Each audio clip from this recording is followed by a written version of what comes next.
A day in my life as a Jewish wife. So for today's mini vlog mga kami, ito pa yung video ni Michael nung first haircut niya mga kami.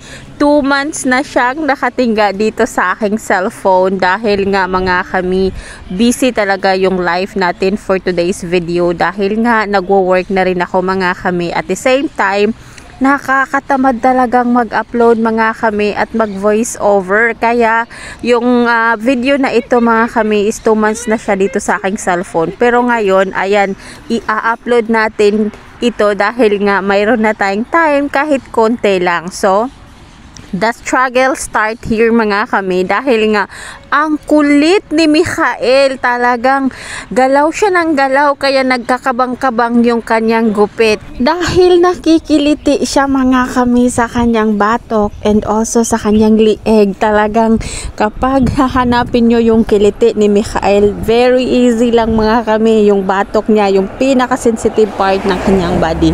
So ayan, super excited ako mga kami na makita ko yung mukha ni Michael kasi nga, 'di ba, long hair siya for 3 years. Tapos ngayon lang natin siya nagugupitan. Kaya super excited ang nanay. At hindi lang pala ako yung excited mga kami kasi tingnan nyo si David, talagang wala siyang tigil sa kaka-video sa kanyang anak. At alam nyo ba mga kami na tinatawag niya si Michael na Korean boy or Chinese boy dahil nga Asian na Asian yung mukha ni Michael mga kami, kasama pa yung kanyang buhok na talagang napakahaba. Pero alam nyo mga kami, talagang manang-mana yan si Michael sa kanyang tatay kasi ibilad mo lang yan siya ng koonti sa araw mga kami, talagang namumula na yung mukha niya talaga mga kami. So, and mga kami, hindi ko pinabawasan masyado yung buhok ni Michael kasi hindi ko alam kung anong gupit ang babagay sa kanya kasi nga straight hair si Michael mga kami, parang ako yan, hirap bagayan ng gupit. Kaya ang ginawa ko, sabi ko kay David, sabihin mo sa manggugupit na talagang ititrim lang siya ng koonti kasi hindi pa natin alam kung anong klaseng gupit ang babagay sa kanyang mukha.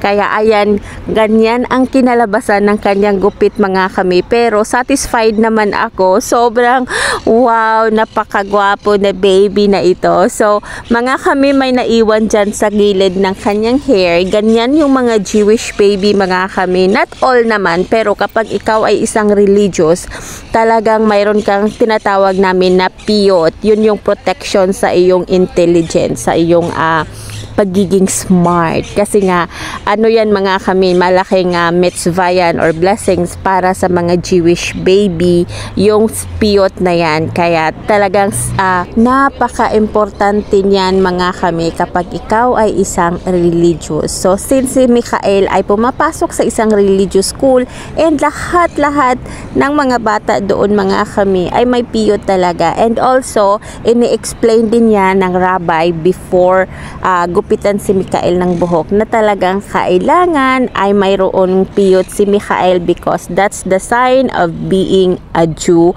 a religious Jewish.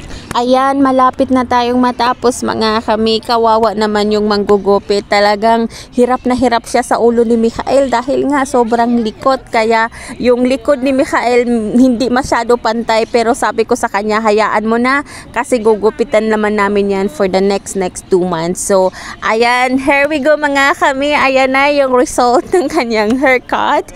And wow, nag-iba yung mukha ni Michael. Napakagwapo.